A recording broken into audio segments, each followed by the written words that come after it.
സെക്രട്ടേറിയറ്റിനെ പ്രതിഷേധ കടലാക്കി പൗരസാഗരത്തിൽ അണിനിരന്ന ആയിരങ്ങൾ. കേരളം ആശമാർക്കൊപ്പം എന്ന പേരിൽ സംഘടിപ്പിച്ച പൗരസാഗരം എഴുത്തുകാരി ഖദീജ മുംതാസ് ഉദ്ഘാടനം ചെയ്തു.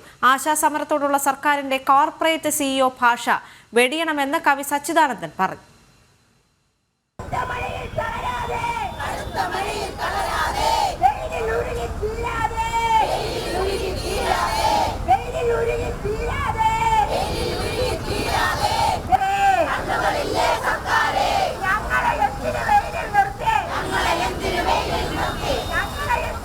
ഭരണസിരാ കേന്ദ്രത്തെ പ്രതിഷേധ കടലാക്കിയാണ് പൗരസാഗരം സംഘടിപ്പിച്ചത്.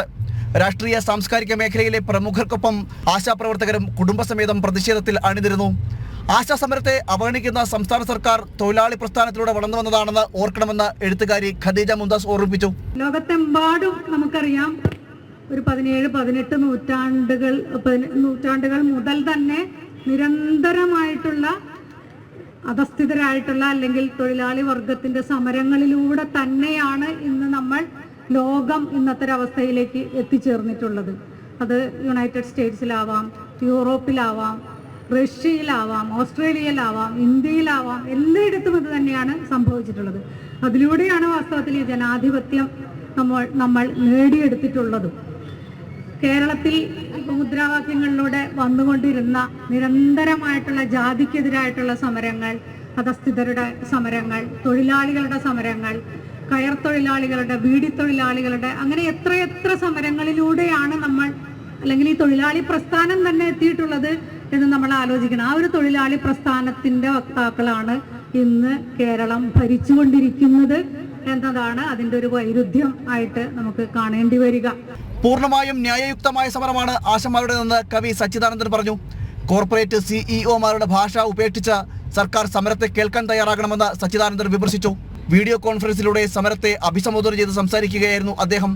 അതുകൊണ്ട് അവരോട് കോർപ്പറേറ്റ് സിഇഒമാരുടെ ഭാഷ ഉപയോഗിക്കാതിരിക്കുക, നീതിയുടെ പ്രശ്നമായി കാണുക, ആരുയർത്തിയാലും ഒരു നീതിയുടെ പ്രശ്നത്തിനോട് പ്രതികരിക്കുക എന്നത് ഒരു ജനാധിപത്യ ഗവൺമെന്റിന്റെ, ഇടതുപക്ഷം അല്ലെങ്കിൽ പോലും ജനാധിപത്യ ഗവൺമെന്റിന്റെ കടമയാണ്. ഞങ്ങളുടെ സമരം അവരുടെ സമരം എന്ന രീതിയിലല്ല സമരങ്ങളെ, പ്രക്ഷോഭങ്ങളെ, നീതിക്കായുള്ള മുന്നേറ്റങ്ങളെ കാണേണ്ടത്.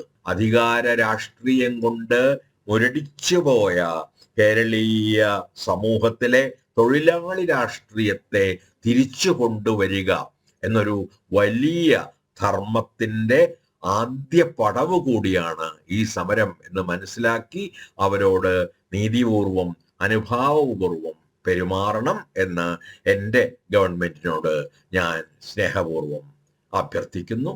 പ്രതിഷേധ സാഗരത്തിൽ ആശമാർ കൂട്ടായി പ്രതിജ്ഞയെടുത്തു. എന്തുകൊണ്ടെന്നാൽ കേരളത്തിൽ ജനാധിപത്യ സമരങ്ങൾ ഇനിമേൽ വിജയിക്കുമോ പരാജയപ്പെടുമോ എന്ന് നിർണയിക്കാൻ പോകുന്നത് ഈ സമരത്തിന്റെ ജയാപജയങ്ങളാണ്. രാപ്പകൽ സമരം 62ാം ദിവസം പിന്നിടുമ്പോഴും സംസ്ഥാന സർക്കാർ തുടരുന്ന അവഗണനയിൽ പ്രതിഷേധിച്ചായിരുന്നു പൗരസാഗരം സാംസ്കാരിക പ്രവർത്തകരുടെ നേതൃത്വത്തിൽ സംഘടിപ്പിച്ചത്. ആശമാരോട് സർക്കാർ സ്വീകരിക്കുന്ന സമീപനത്തിനെതിരെ രൂക്ഷമായ വിമർശനങ്ങളാണ് പ്രതിഷേധ പരിപാടിയിൽ ഉയർന്നത്. ജനം, തിരുവനന്തപുരം.